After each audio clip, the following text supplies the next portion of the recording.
விபத்தில் சிக்கிய முன்னாள் அமைச்சரின் கார் மருத்துவமனையில் அனுமதிக்கப்பட்ட OS மணியன் எப்படி இருக்கிறார்? முன்னாள் அமைச்சர் OS மணியன் சென்ற கார் ECR சாலையில் உள்ள கோயில் மதில் சுவற்றில் மோதி விபத்துக்குள்ளானது.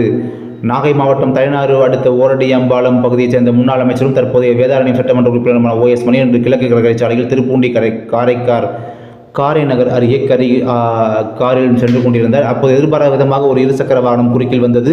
இருசக்கர வாகனத்தின் மீது மோதாமல் இருக்க ஓட்டுநர் காரை லாபகரமாக வளைத்துள்ளார். அப்போது கட்டுப்பாட்டை இழந்த கார் அருகே உள்ள பெரியாச்சியம்மன் கோவில் மதில் சுவற்றின் மீது மோதி விபத்துக்குள்ளானது.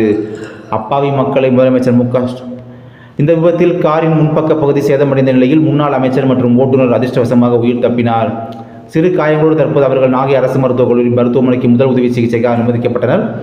மேலும் இருசக்கர வாகனத்திலிருந்து கீழே விழுந்த அன்பழகன் என்பவரும் மருத்துவமனையில் காயங்களுடன் அனுமதிக்கப்பட்டுள்ளார். இந்த ஒரு சூழ்நிலையில் முன்னாள் அமைச்சர் நலமாக உள்ளதாகவும் முதலுதவி சிகிச்சைக்கு பின்னர் கீழ்வேலூரில் அதிமுக சார்பில் நடைபெறும் கூட்டத்தில் பங்கேற்க உள்ளதாகவும் தகவல் வெளியாகி உள்ளது என்பது குறிப்பிடத்தக்கது.